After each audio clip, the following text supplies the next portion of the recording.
હોળી રાખની આમાં બરાબર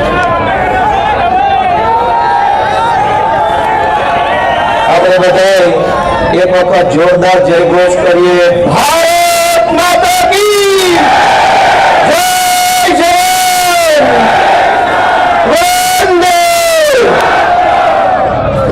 મજા આવે છે.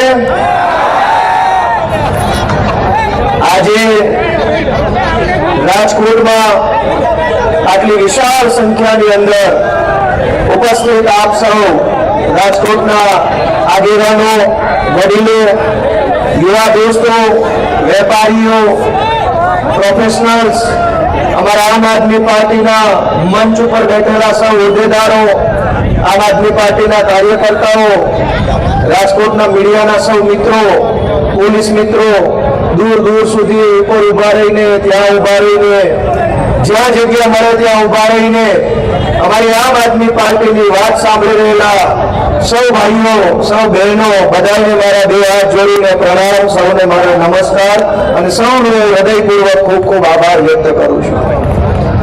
દોસ્તો, આજ આટલી વિશાળ સંખ્યામાં અને સંખ્યા કરતા પણ 10 ગણા વધુ હરખ, ઉર્જા અને ઉત્સાહ સાથે તમે અહીંયા આવ્યા છો એ જોઈને અમને રાજીપો થાય છે. આજથી 5 વર્ષ પહેલા હું જ્યારે આમ આદમી પાર્ટીમાં જોડાયો 2020ની સાલમાં, ત્યારનો સમય મને યાદ છે કે ઘણા વડીલો એવું ધ્યાન દોરતા કે રાજકારણમાં જવું હોય તો ભાજપમાં જવાય, ભાજપ ન ફાવે તો કોંગ્રેસમાં જવાય, પણ આ હામા પાણીએ ન કરાય. એ દિવસે મેં વડીલોને એવું કીધું કે વહેતા પાણીએ મરદા કરે, જીવતો હોય હામા પાણીએ હાલે. પાણી જે દિશામાં વહે એ દિશામાં કચરો વહી જાય, લાશ વહી જાય, મરેલા વહી જાય. પાણીની દિશામાં જીવતો માણસ ન હાલે, જીવતો હોય હામો હાલે. પાણીના બે ભાગ કરીને હામો હાલે. દોસ્તો, અમે જે દિવસે રસ્તે હાલવાની શરૂઆત કરી ત્યારે અમને અંદરથી વિશ્વાસ હતો કે અમારો રસ્તો સાચો છે, અમારો વિચાર સાચો છે, અમારી દાનત સાચી છે. એટલે એક વખત 1000 હાથ વાળો ભગવાન અમારી સામે જોશે, જોશે અને જોશે. અને આજ જ્યારે ભગવાને અમારી સામે જોયું તો આખું ગુજરાત અમારી સામે અત્યારે જોઈ રહ્યું છે. એ વાતનો મને બહુ હરખ થાય છે. આજે હું વિસાવદર, ભેસાણ અને જૂનાગઢ ગ્રામ્ય મત વિસ્તારના મતદારોનો જાહેરમાં આભાર માનીને મારી વાત ચાલુ કરું. એમણે મને આશીર્વાદ આપ્યા. અમારા હજારો ખેડૂતોએ, અમારી માતાઓ બહેનોએ મારા માથે હાથ મૂક્યો, મને આશીર્વાદ આપ્યા અને મને શક્તિશાળી બનાવવાનું કામ કર્યું. અને એમના આશીર્વાદના કારણે, એમના પ્રેમ, એમણે આપેલા મતના કારણે આજ આખા ગુજરાતની જનતા ખુશ થઈ ગઈ છે, મજા આવી રહી છે બધાને. આમ જોઈએ તો રાજકારણમાં કોઈ વ્યક્તિ ધારાસભ્ય બની જાય એની જનતાને કઈ ખુશી થતી નથી. જે બન્યું એ બન્યો, ન બન્યો એ બીજી વાર બનશે. પબ્લિકને હું કેટલાય વર્ષોથી અનેક લોકો ધારાસભ્યો બન્યા, પણ કોઈ ધારાસભ્ય બને એની જીતની ખુશી 2 મહિના સુધી હાલી નથી. હું એ પહેલો સૌભાગ્યશાળી માણસ છું કે 23 તારીખે પરિણામ આવ્યું અને 2 મહિના પૂરા થયા તો એવો ને એવો માહોલ, એવી મજા આવે છે. અને આખા ગુજરાતમાં હજારો લોકો ખૂબ ખુશ થયા છે. જ્યાં જોયો ત્યાં મજા છે. લોકો ખૂબ ખુશ છે. એનું કારણ શું? ગોપાલ ઇટાલિયા ધારાસભ્ય બની જાય એમાં જનતાને હરખાવા જેવું શું હોય? વળી હું હરખાવ, મારો પરિવાર હરખાય, એ સ્વાભાવિક બાબત છે. પણ જનતાને હરખ કઈ વાતનો છે? એનો હરખ એ વાતનો છે કે છેલ્લા 30 વર્ષથી ગુજરાતમાં આપણા સૌના મતથી બનેલી ભાજપની સરકારે દાબ દબાણ અને દંડાની સરકાર ચલાવી. કોઈ માણસને બોલવા નહીં દેવાનો, કોઈ માણસને અવાજ નહીં કરવા દેવાનો. જનતાને તો દબાવે પણ ભાજપના નેતાનું પણ ગળું દબાવીને બોલવા નથી દેતા એવી સરકાર ગુજરાતમાં બેઠી છે. સામાન્યમાં સામાન્ય વાત માટે કરગરવું પડે, હાથ જોડવા પડે, ફાયસા તાપા કરવું પડે. સરકારી અધિકારી અને નેતાના પગ પકડવાનું બાકી રહ્યું છે. ત્યાં સુધીના આપણને લોકોને લાચાર બનાવવાનું કામ સરકારે કર્યું છે. હું તમને એક દાખલો આપું કે ભગવાન આ દેશની અંદર આ દુનિયામાં એક બાળકને મોકલે, આપણા રાજકોટ શહેરમાં કોઈ સંતાનનો જન્મ થાય, એના જન્મની નોંધણી કરાવવામાં 10-10, 20-20 ધક્કા ખાવા પડે, પૈસા આપવા પડે. ભાઈ સાહેબ, બાપા, અમારા રમેશના ઘરે બાબલો આવ્યો, એનું નામ અમે કુમાર રાખ્યું છે, લખો અને બાબલાના જન્મ તારીખનો દાખલો કાઢી આપો. પણ અવળું વિશાળ સરકારી તંત્રમાં એવી સંવેદના નથી રહી, નેતામાં માનવતા નથી રહી કે આવું નહીં જેવા કામ માટે ધક્કા ખવડાવવાના. જન્મના દાખલામાં ધક્કા ખાવાના, મરણના દાખલામાં ધક્કા ખાવાના, આધાર કાર્ડનો સુધારો કરાવો તો એ મારા બાપ હવે કાંઈક કરી દેવા હાથ જોડવા પડે, ઉપરથી પૈસા આપવા પડે. બહુ મોટા મોટા કામની હું ચર્ચા નથી કરતો, હું તો આ નાના નાના કામમાં હાથ જોડવા પડે છે. એવી લાચાર બનાવી દીધી જનતાને કે હાથ જોડ્યા વગર, પૈસા આપ્યા વગર, ભાઈ સાહેબ બાપા કર્યા વગર આપણું કોઈ સાંભળવા તૈયાર નથી. અને છતાંય સહેજ બે શબ્દો બોલો તો પોલીસ બોલાવી લે, ખોટી એફઆઈઆરો કરે, જેલમાં મોકલી દે. કેમ બોલ્યો? ભાજપ ઉપર બોલાય જ કેમ? આવી રીતે હજારો લોકોને ડરાવીને, ધમકાવીને, બીકમાં રાખીને 30-35 વર્ષથી ભાજપની સરકાર ચાલે છે. અને પછી તો જનતાને ધીમે ધીમે એમ લાગવા લાગ્યું કે હવે આને કોઈ નહીં પોગે, આનું ક્યારેય પૂરું નહીં થાય, ક્યારેય નહીં હારે, આની સામે ન પડાય. પણ બધા એવા ન હોય.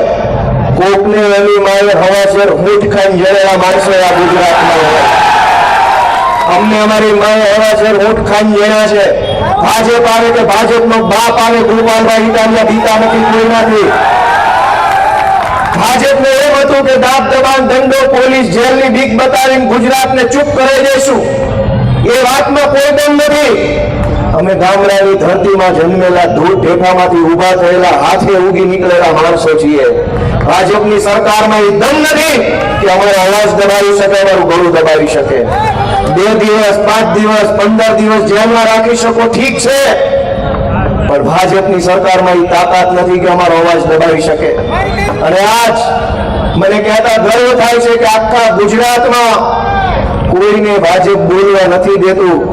પણ મેં વિસાવદરની વિધાનસભાની ચૂંટણી પહેલા, તમને ખ્યાલ હોય કે ન હોય, વિસાવદર વિધાનસભાની ચૂંટણી પહેલા એકવાર મેં કીધું હતું કે આ ભાજપ વાળા ઓલો ધારાસભ્ય ખરીદી લો, ઓલાને તોડી લો, આને સસ્તામાં લઈ લો, ઓલો જરાક મોંઘો લઈ લો, આને પાર્ટીમાં લઈ લો, આને જેલની બીક બતાવું, ઈડીની બીક બતાવું, ઇન્કમ ટેક્સ, જીએસટી, કોર્પોરેશનનો ડર બતાવું. અનેક પ્રકારના ડર અને લાલચ બતાવીને આ ગુજરાતમાં ધારાસભ્યો તોડવા ફોડવાનું કામ ભાજપે કર્યું. મેં એમ કીધું છે કે ગુજરાતમાં નહીં, આખા ભારત દેશની ભાજપ પાર્ટીમાં કોઈ માયનો લાલ હોય તો ગોપાલભાઈ ઇટાલિયન ડરાવી બતાવવું જોયું છે. આ ધારાસભ્યને ડરાવી બતાવે. વિસાવદરની માઈએ મારી ઉપર હાથ મૂક્યો છે. હવે તાનાશાહોની તાકાત નથી કે ગોપાલ ઇટાલિયાનો વાળ વાંકો કરી શકે. દોસ્તો, સમય આવી ગયો છે, નિર્ણય લેવાનો સમય આવી ગયો છે. કેટલા વર્ષોથી આપણે બધું સહન કરતા જીવીએ છીએ.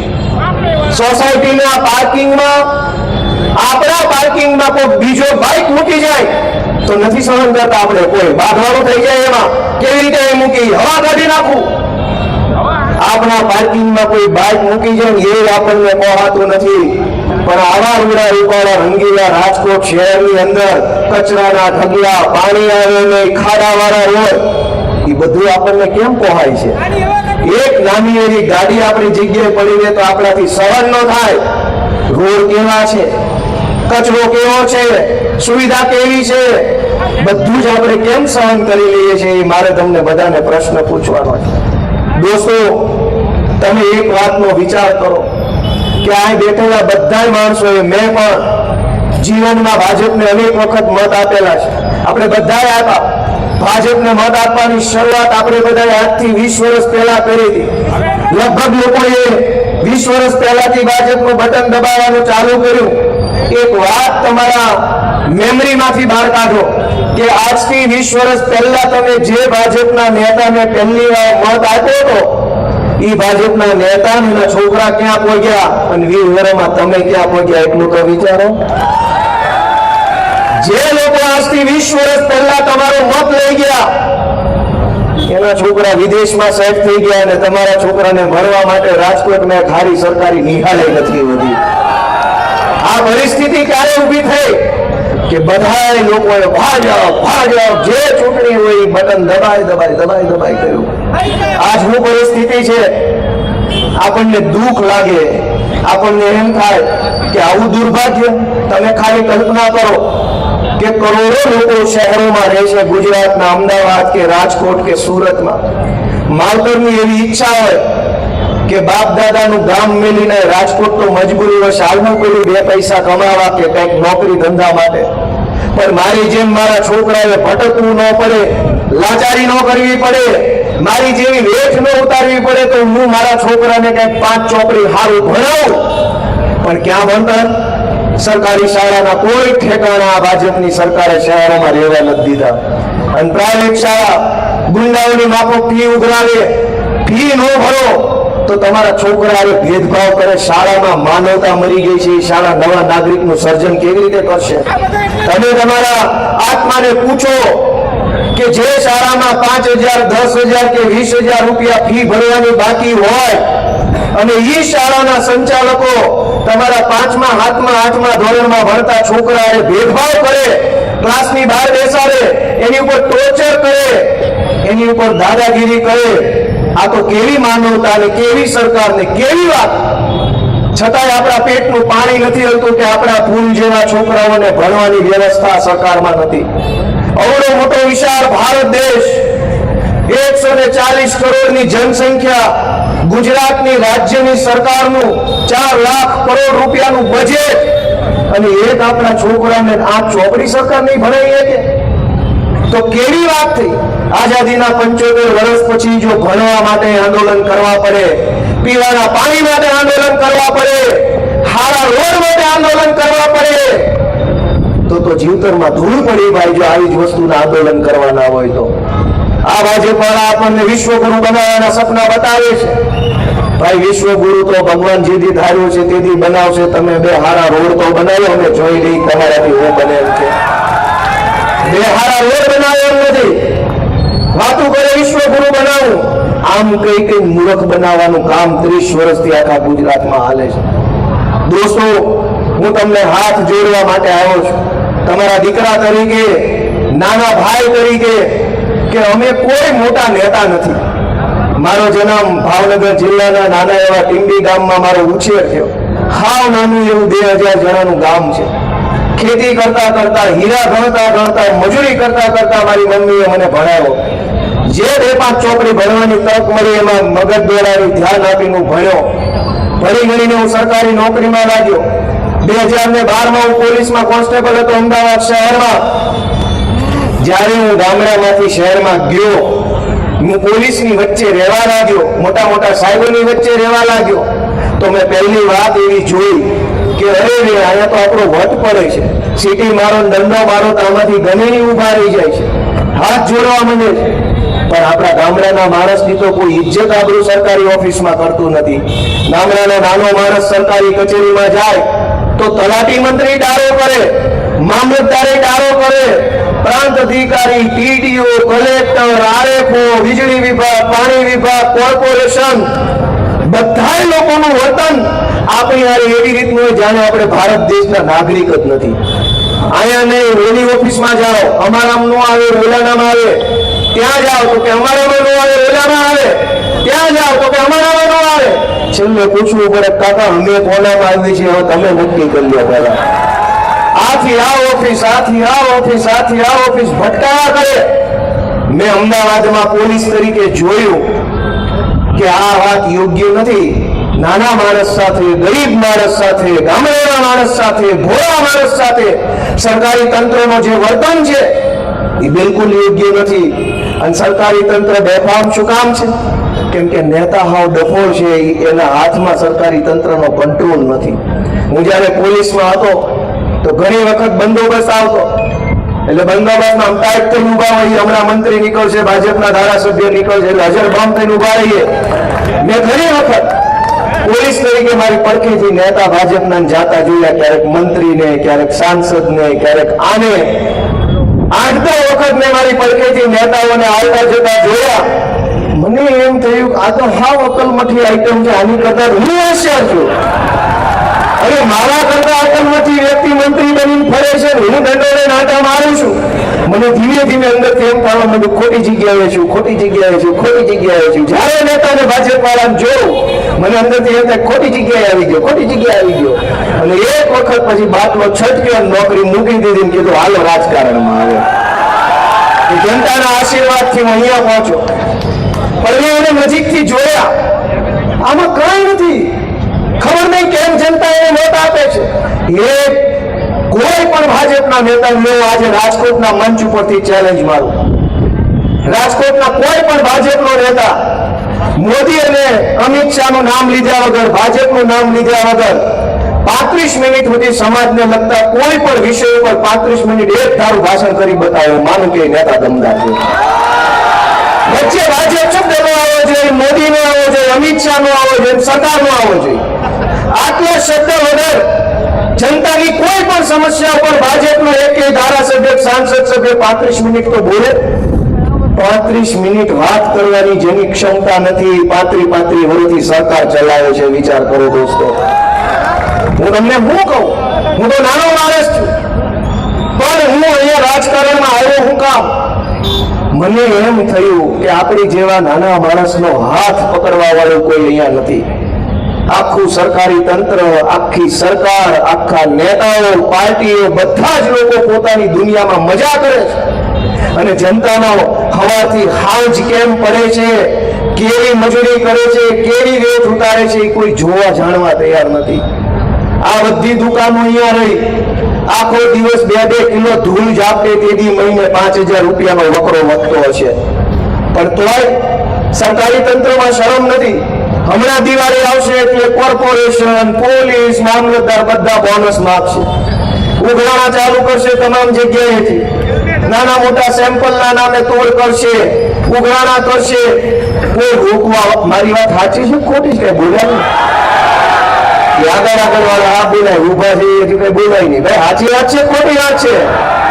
રાજકોટમાં તો હમણાં ગૂગલમાં આવ્યો, પેલા સાપરથિયામાં આવતો હતો, ગૂગલમાં નકશો નાખેલો, મારે સોરઠિયા વાળી જવું હતું. તો ગૂગલમાં લખાઈને અહીંયા તોડ થાય છે. એ લોકેશન કેવું હતું? આજીડીયમ ફેક્ટરી. હા, એટલે અહીંયા તોડ થાય છે. ગૂગલમાં એવું લખાઈને આવ્યું. તમે વિચાર કરો, દુનિયા આખીને ખબર પડી ગઈ કે અહીંયા તોડ થાય છે, તો ભાજપના નેતાને હજુ ખબર નથી ક્યાં તોડ થાય છે.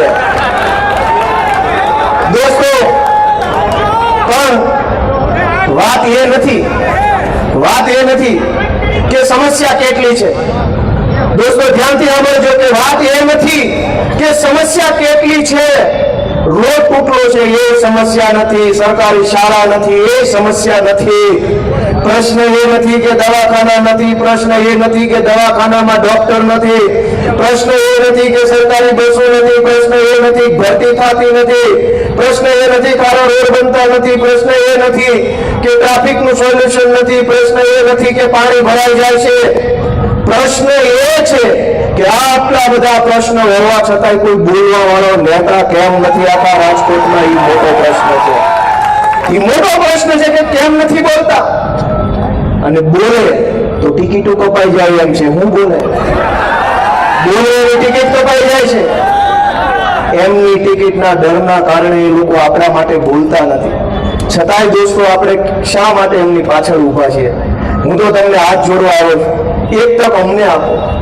અમે તો અમારી જે કાંઈ આવડત છે એ જનતા સામે મૂકી દીધી છે. અમારી આખી ટીમની આવડત. ગોપાલભાઈ, મોરબીમાં બોલ્યા લાફો માર્યો, ખબર હે ને? આવી જાવ માઇકમાં.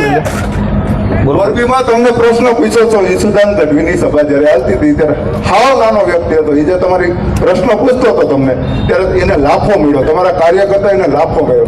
હજી તમારી એક સીટ આવી ભલામણ, તમે એમ કહો કે અમે આમ કરી, અમે આમ કરી. બીજું કઈ કહેવાય કહી દો. તમારું નામ ને ગામ ને કયો બધાને ખબર પડે કોણે પૂછ્યું. ભાઈ મારું નામ કાંદલભાઈ ઉર્ફે સુભાભાઈ. ગામ કયો ગામ? ગામ મારું બગદડિયા. હા. અને હું કામ કરો? તાલુકો બરોડા તાંગાણી, જિલ્લો રાજકોટ. અને હું કામ કરો છો? હું સેવા જ કરું છું. કોની? ગામની સેવા જ કરું. હું નાના માણસની સેવા જ કરું. ને પણ તો કમાણીમાં શું છે? નકરી સેવા કરો, કમાણી કાંઈ છે? ઠીક ઠીક. ભેગા થાય આપણે હા. વાત કરવી છે. લ્યો વાત કરો. સાંભળો ગોપાલભાઈ, હા લ્યો. સેવા જ કરવી હોય તો કાલથી આપણે બે ભાઈ કાલથી રાજકોટ થી કુવારવા હાઈવે લગી ગયા જાય. જો સુભાષભાઈ, હું હાઈવે છું, તમે હાઈવે. સાંભળો ભાઈ, 2 મિનિટ સાંભળો. સુભાષભાઈ, હું કાલ તમારી સાથે મારું ગામ કુવારવાની બાજુનું નજીક રાખો. કુવારવાની બાજુનું ખાતરા ગામ મારું. હું કાયમ કુવારવા જોઉં છું. ટ્રાફિક પોલીસ સરકારની નીચે છે બિચારી, પોલીસનો હું વાત નથી દેતો. હજી 3 દી પહેલા ખખાણાનો એક વ્યક્તિ હવા મહિનાનું છોકરું લેવા આવ્યું હતું. હવા મહિનાનું છોકરું. મેં જીતુ સોમાણી, મારો ધારાસભ્ય છે. કોણ? જીતુ સોમાણી ધારાસભ્ય. મેં ફોન કર્યો, જીતુભાઈ આ હવા મહિનાનું છોકરું ને પોલીસ 1 કલાક ત્યાં ઊભી રાખીને બેઠી, તમે ધારાસભ્ય છો મારા. તો એને કીધું સંજય રેંગાણીને ફોન કરો. એ આપણો જિલ્લા પ્રમુખ મોટો કે ધારાસભ્ય મોટો? આ જીતુ સોમાણી મોટો, ધારાસભ્ય મોટો? કોઈ કયો મને હાલો. તો ભાઈ આવી સરકારમાં આપણે કઈ કરાય નહીં. આમાં તો મને સપોર્ટ આપો કાલથી. હું ખુલ્લો તમને કહું છું.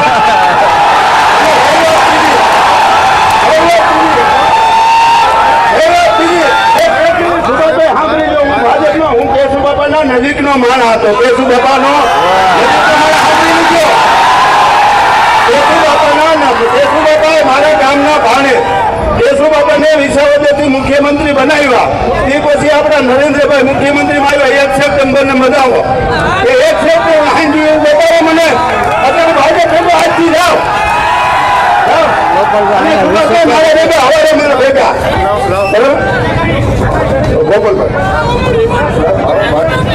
એમાં એવું છે 10 વાગ્યા પૂરું કરવું પડે. તમારી સરકાર પંજાબમાં છે. ભલે એક પ્રશ્ન. ના પૂછવા દો. તમારી સરકાર પંજાબમાં છે તો ગોપાલભાઈ ખાધા નથી એમ નથી. કોને કહેતો નથી? કેટલા વિડીયા તમારે બતાવો. નથી? તમે એમ તો રાજકોટમાં ખાધા. સુભાષભાઈ સાંભળો, તમારી બધી વાત કહેવાય ગઈ કે બાકી રહી ગયું છે? આવી ગયું બધું? સાંભળો તમામ મિત્રોને વિનંતી ભારત માતા કી. આ વાત ફક્ત મિત્રો નીચે બેસી જશું. ગોપાલભાઈને આપણે સાંભળવા છે. એમાં સુભાષભાઈ એમનું એવું કેવું છે કે પંજાબમાં તમારી સરકાર છે તો હું ન્યાય રોડમાં ખાડા નથી. તો એનો એક જ જવાબ છે કે અમને તો અમારા પગના ખાડા દેખાય, તમારી જેવી લાંબી આંખો અમને ભગવાને નથી આપી. આઈના નથી દેખાતા, દેખાય. તમને ભગવાને 5000 કિલોમીટર લાંબી આંખો આપી છે, તમને દેખાતું છે, અમને અહીંયા દેખાય છે. એટલે હવે અમને ભગવાન એવી આંખો આપશે, તમે એને ખાડા ગોતી આવશું ને અહીંયા બતાવશું. આપણી પથારી બદલી ગઈ છે, ગામના બોગડા ક્યાં બદલવાની વાતો કરી આપણે પથારી બદલી ગઈ છે, ગામના બોગડા બદલવા એ ન હોય. રાજકોટમાં બેઠા હોય તો મારે હું અમદાવાદની વાત કરવાની, અને રાજકોટમાં જઈને રાજકોટની વાત આવતી હોય.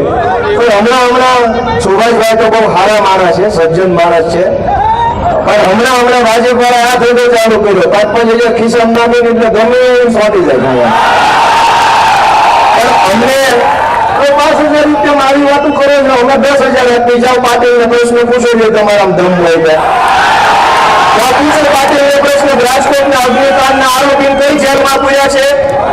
પૂછો પાટીલને પ્રશ્ન. 10,000 રૂપિયા હું આમાં આપું. ભાજપ વાળા 5,000ની પટ્ટી ખિસ્સા મૂકે, ગમે એવો પ્રશ્ન, અમને ક્યાં વાંધો છે? પણ આપણે 10,000 રૂપિયા પૂછો. સંઘવીને પ્રશ્ન, ગંભીરા ઉપરથી બ્રિજની નીચે તૂટીને જે મરી ગયા ને કઈ સહાય આપી તમે? આખા રાજકોટની અંદર ડ્રગ્સ વેચાય છે, બેફામ યુવાનોનું જીવન બરબાદ થાય. એટલે હું 10,000 રૂપિયા ખિસ્સામાં નાખું. પૂછો જાઓ ભાજપ વાળાનો પ્રશ્ન. ગોપાલ ઇટાલિયાને પ્રશ્ન પૂછવાથી ગુજરાતની જનતાનું ભલું થતું હોય તો આખો મહિનો અહીંયા બેસી જવા તૈયાર છું. બધા આવીને મને પૂછી જાઓ. પ્રશ્ન જ્યાં પૂછો એને ત્યાં પૂછો મારા વાલા, તો ગુજરાત આખું સુખી થાય. મારી સરકાર આવે તેથી મને પૂછજો, આ જેની છે એને પૂછો, પણ ના પ્રશ્ન પૂછો બીટા ભાંગી નાખે પોલીસ વાળા રાતે લૂંટાવે ભલા. એટલે અમને પૂછો એમાં કઈ કોઈ મહાનતા નથી. અમને પ્રશ્ન પૂછો એમાં મહાનતા નથી. બહુ મૂછે વળ ચડતો તો પૂછો છીએ પાટીલ ને જો પાછા આવવા દે તો કેજો મને. અમે તો સીધા માણસો છીએ, ભોળા માણસો છીએ, ગામડાના માણસો છીએ, નાના માણસો છીએ. સંઘર્ષ કરીને અહીંયા પહોંચ્યા. અમે ગામના ગળા કાપીને અહીંયા નથી પહોંચ્યા. અમે ભૂમાફિયાઓની જેમ જમીનો ઉપર કબજા કરીને અહીંયા નથી આવ્યા. અમે કોઈની જમીનો ઉપર પચાવી નથી લીધી. અમે ડ્રગ્સ વેચીને અહીંયા નથી આવ્યા. અમે દારૂ વેચીને અહીંયા નથી આવ્યા. અમે બાળકોના શિક્ષણ માફિયાઓ જેવું કામ કરીને અમે અહીંયા નથી આવ્યા. મારી ઉપર 30 જેટલી એફઆઈઆર છે. 15 જિલ્લાની જેલમાં રહ્યો, જનતા માટે સંઘર્ષ સહન કર્યો. તેથી જનતાએ આશીર્વાદ આપી મને અહીંયા બેહાડે છે. જનતાએ આશીર્વાદ આપીને મને બેહાડે છે. ભાજપની સામે વિસાવદર વિધાનસભાની ચૂંટણીમાં આખા કાઠિયાવાડના ભાજપના નેતાઓ, આખા કાઠિયાવાડના ભાજપના ધારાસભ્યો, સાંસદ સભ્યો, ગુજરાતના મુખ્યમંત્રી, ગુજરાતના ગૃહમંત્રી, ગુજરાતના પ્રદેશ પ્રમુખ, ગુજરાતના કૃષિ મંત્રી, ગુજરાતના વાહન વ્યવહાર મંત્રી, ગુજરાતના પાણી પુરવઠા મંત્રી, આખા ગુજરાતના ભાજપના 400 જેટલા મોટા મોટા નેતાઓ વિસાવદરની બજારોમાં આટા મારતા હતા. એમ કહેતા હતા ગોપાલ ઇટાલિયાને ચૂંટણી ન જીતવા દેતા. એમ છતાંય એ 400 નેતાઓનું અભિમાન તોડીને ગુજરાતના ખેડૂતો, વિસાવદરના ખેડૂતો, એ ખેડૂતના દીકરાએ આશીર્વાદ આપ્યો. ત્યારે હું અહીંયા આવીને ઉભો રહીને બોલી શકું એમ છું. નહીતર 2017ની સાલમાં ગુજરાતની વિધાનસભાના અધ્યક્ષે એ વખતના મારી ઉપર પ્રતિબંધ મૂક્યો. 2017માં એવો નિર્ણય થયો ગુજરાતની વિધાનસભામાં કે ગોપાલ ઇટાલિયાને વિધાનસભા પર નો એન્ટ્રી પ્રતિબંધ. 17 થી લઈને 25 સુધી હું ક્યારેય વિધાનસભાના મેઇન ગેટથી અંદર ન જઈ શક્યો. શું કામ? કે મારી ઉપર પ્રતિબંધ મૂક્યો. પણ સત્તાની તાકાત એટલી જ છે કે એ 3 લીટી લખે અને મને ન આવવા દે. પણ જનતાની તાકાત, સત્તાની તાકાત કરતા મોટી તાકાત છે. વિસાવદરની માયુએ, વિસાવદરના માવતરે મારી ઉપર હાથ મૂક્યો તો ભાજપની ઢેલાની હાકડી તૂટી ગઈ. વાસ્તે ગાસ્તે વિધાનસભામાં મારી એન્ટ્રી થઈ. દોસ્તો, હું અહીંયા ઉભો રહીને આજ બોલું છું તો એ તાકાત જનતાની છે, ગામડાના માણસની તાકાત છે, ગરીબોની તાકાત છે. સામાન્ય માણસની તાકાતના દમ ઉપર ગોપાલ ઇટાલિયા, ઈશુદાન ગઢવી, પ્રવીણ રામ, રાજુભાઈ કરપડા, ચૈતર વસાવા, આ લોકો કોણ છે? એ જનતાની તાકાત છે. અમારામાં તાકાત નથી. તમે અમારા પાછળ ઉભા છો, તમે અમારી હારે ઉભા છો એટલે અમે લડી શકીએ છીએ. હું બધા મિત્રોને કહેવા માંગુ છું, સુભાષભાઈ, આજ હું ભાજપમાં હોત ને ભાજપમાં નહીં બોલતો તો તમારી હિંમત થાય નહીં લડવાની? બસ આજ ફરક ભાજપમાં ને અમારામાં છે કે અમે અહીંયા નો ડાઉટ મોરબીમાં ઘટના બની હોય એને બિલકુલ માન્યતા નથી કરતો. ખરાબ છે, એ ખોટું છે. એ તો 5000 કિસાન નાખે એટલે બોલે એ કઈ વાંધો નથી. એ બધું આમાં હાલતું જોઈએ રાજકારણ છે. જનતા એટલી જાગૃત વિસાવદર પછી થઈ ગઈ છે.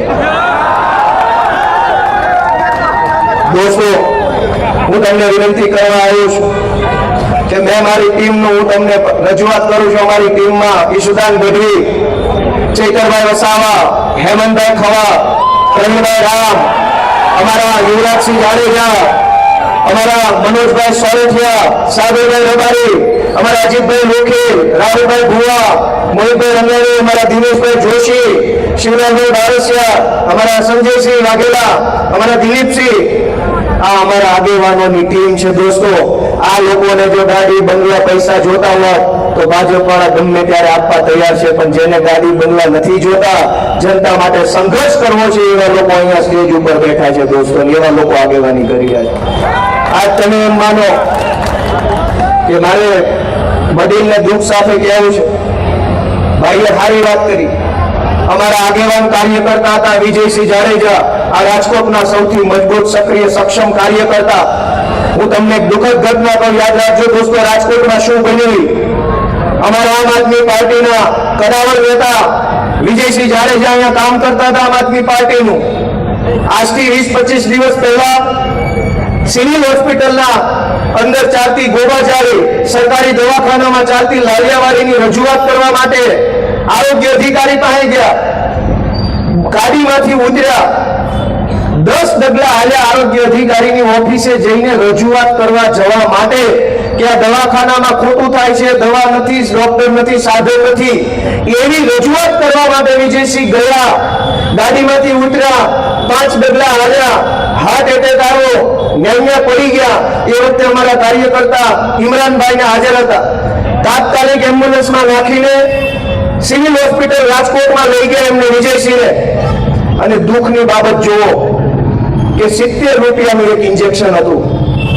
70 રૂપિયા વાળું એક ઇન્જેક્શન સરકારી સિવિલ હોસ્પિટલમાં નહોતું.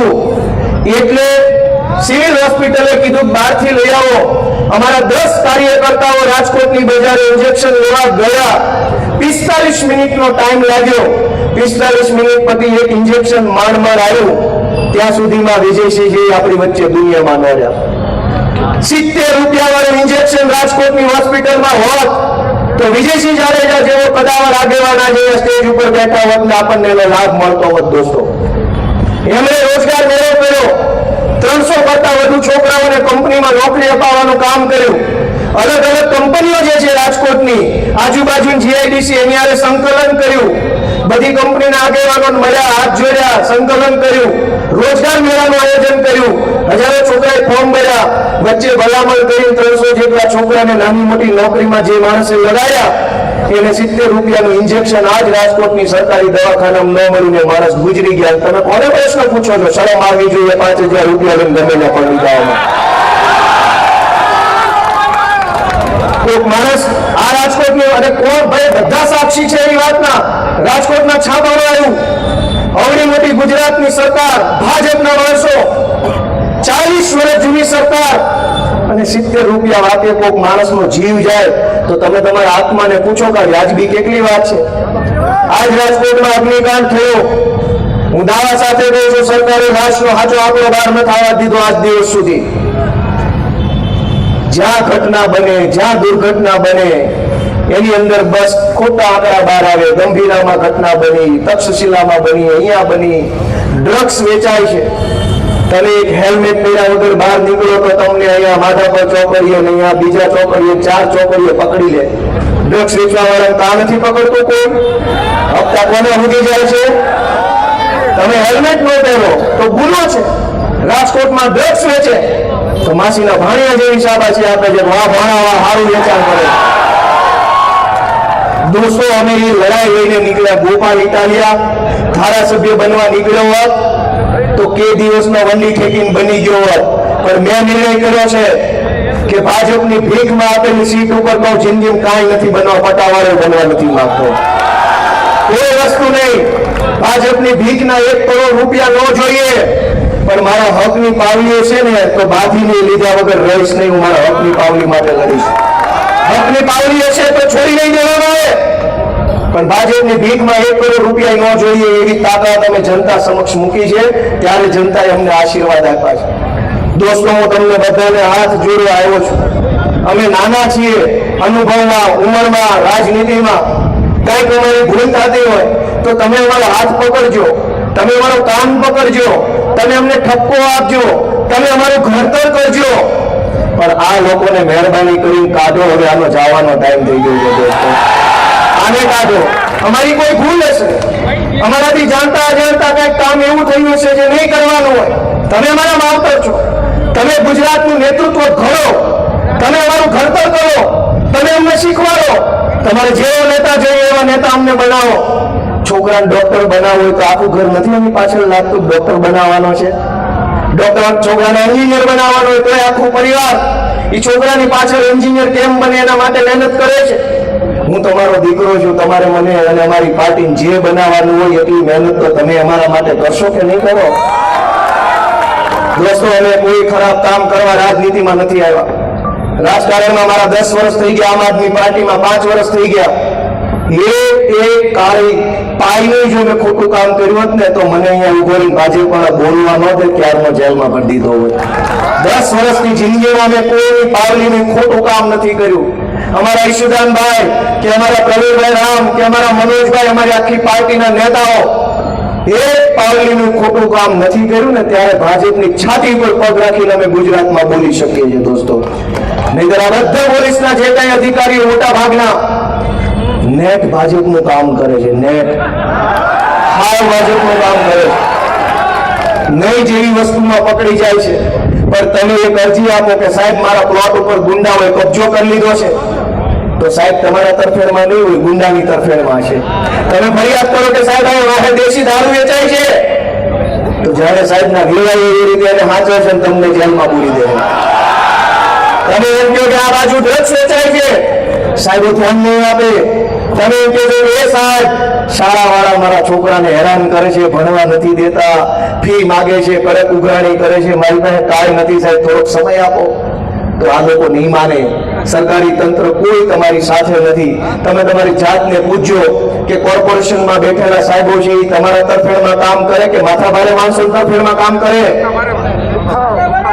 મામલતદાર હોય, ટીડીઓ હોય, કલેક્ટર હોય, કમિશનર હોય, પીઆઈ હોય, એસપી હોય, પોલીસ કમિશનર હોય, મ્યુનિસિપલ કમિશનર હોય, વીજળી વિભાગ વાળા હોય, આ બધા જ લોકો માથાભારે માણસો સીધા આવીને તમારી યારે આડા હાલે છે. તમારું કોણ? આમ જનતાનું કોણ? આમ જનતાનો હાથ પકડવા વાળો કોઈ માણસ નથી. આમ જનતાની વાત સાંભળવા વાળો કોઈ નેતા નથી. તો તમે વિચારો કે તમારું કોણ? અને તમારો મન એમ કે અમારું કોઈ નથી, તો છાતીએ પાણી રાખીને કહી દેજો કે અમારો હવે હામળા વાળો આવી ગયો છે. દોસ્તો, વિસાવદરની જનતાએ ગુજરાતને એક નવો રસ્તો બતાવવાનું કામ કર્યું છે. હમણાં છાપામાં ટીવી મારી મને ઘણાએ પૂછ્યું કે ગોપાલભાઈ રાજકોટમાં આવવાના છે તો જૂના જોગીને સક્રિય કર્યા. એટલે મને એને પૂછ્યું ટીવી વાળાએ કે તમે રાજકોટમાં આવવાના છો તો જૂના જોગીને સક્રિય કરે, તમારું શું કહેવું છે? મેં કીધું કે સારામાં સારું હાવ મફત અને નવું મળતું જૂનું મોડલ હું કામ લેવું છે? જૂનું ભંગારમાં આપી દો અને નવું પડીકા પેક વિસાવદરથી રસ્તો ખુલી ગયો છે તમારા બધા માટે જ છે. હવે જૂનામાં કઈ મજા નથી. જૂનામાં કામ કરવું છે. નવો વિચાર, નવો રસ્તો, નવું નેતૃત્વ, નવી પાર્ટી, નવી ટીમ, નવું લક્ષ્ય. આપણે બધાએ ભેગા મળીને જે રાજકોટને ખરેખર રંગીલું બનાવવા માટે આગળ વધવું જોઈએ. દોસ્તો, હું તમને છેલ્લી અને હાવ મહત્વની વાત કહીને પૂરું કરું કે ગુજરાતમાં 40 વર્ષથી ભાજપની સરકાર છે. ટાઉન પ્લાનિંગના નામે 40% જમીન દરેક શહેરોમાં કાપી લે છે જબરજસ્તીથી.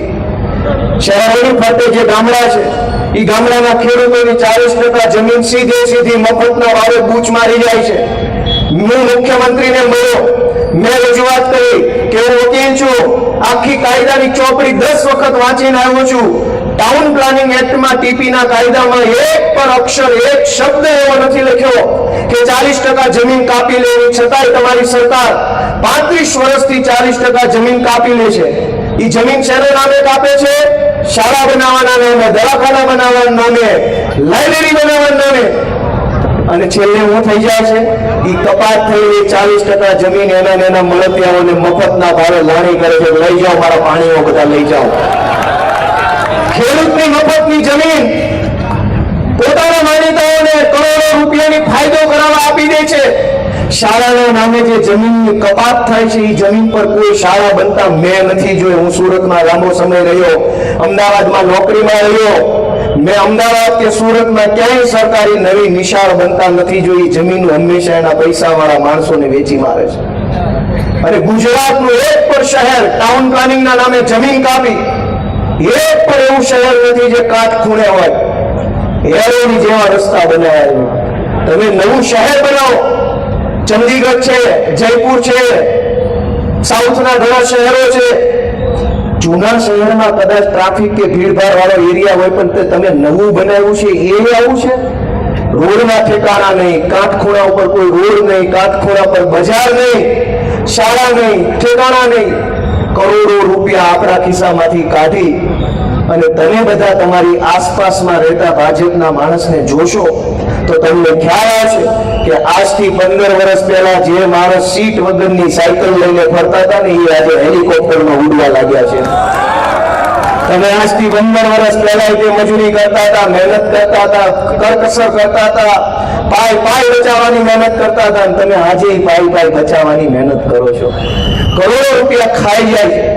દોસ્તો, અમને એક તક આપો, તમારા આશીર્વાદ આપો. અમે કામ કરવા માંગીએ છીએ. ખોટું કરવાનું અમારું કામ નથી. અમે એટલો બધો સંઘર્ષ કરીને અહીંયા સુધી પહોંચ્યા છે. આ ગુજરાતમાં મારના બીકે કોંગ્રેસ વાળા અડધા ભાજપમાં ભળી ગયા, અડધા ખાનગીમાં ગોઠવાઈ ગયા છે. બધા ગોઠવાઈ ગયા. અમે એક જ એવા છીએ જે મારના બીકે નહીં, જેલની બીકે નહીં, કોઈ પણ બીકથી અમે ભાજપ હારે કોમ્પ્રોમાઇઝ કરવા વાળા માણસો નથી. દોસ્તો, તમે અમારી હિંમતની કદર કરતા હો, તમે અમારી આવડતની કદર કરતા હો, તમે અમારી સમજણ શક્તિ અને રાજનીતિની અમારી સમજ છે એની કદર કરતા હો, તો એક વખત આખું રાજકોટ અમારા માથે હાથ મૂકી દેવી હું તો તમને બધાને વિનંતી કરું છું. તમે ચૈતરભાઈ વસાવાની હિંમતની કદર કરતા હો, ગોપાલભાઈ ઇટાલિયાની આવડતની કદર કરતા હોય, ઈશુદાનભાઈ ગઢવીના સંઘર્ષની કદર કરતા હોય, તમને એમ લાગે કે આ બધા જુવાનિયા છે તો સાચા, એના મન તો સાચું છે, એની દાનત સાચી છે, ખોટા નથી, રૂપિયા કમાવા નથી આવ્યા, એવું તમારો આત્મા એકવાર કે તો આવનારી કોર્પોરેશનની ચૂંટણીમાં બધાએ અમારા માયું, ભાઈઓ, બહેનો બધાએ અમારી ઉપર હાથ મૂકશો તો અમે રાજકોટમાં ઘણું સારું કામ કરી શકશું. દોસ્તો, બધાને મારી વિનંતી છે કે તમે બધા અહીંયા આટલી મોટી સંખ્યામાં આવ્યા એ બદલ હું તમારા બધાનો હૃદયપૂર્વક ખૂબ ખૂબ આભાર વ્યક્ત કરું છું. વિશેષ આભાર રાજકોટના મીડિયા ટીમનો, કેમ કે ગુજરાતમાં અમદાવાદના મીડિયા પછી સૌથી શક્તિશાળી અને પાવરફુલ મીડિયા રાજકોટની અંદર છે. આપણા માટે ગર્વ લેવા જેવી બાબત છે. રાજકોટના છાપે છપાય એટલે ગુજરાતમાં ડંકો જ હોય.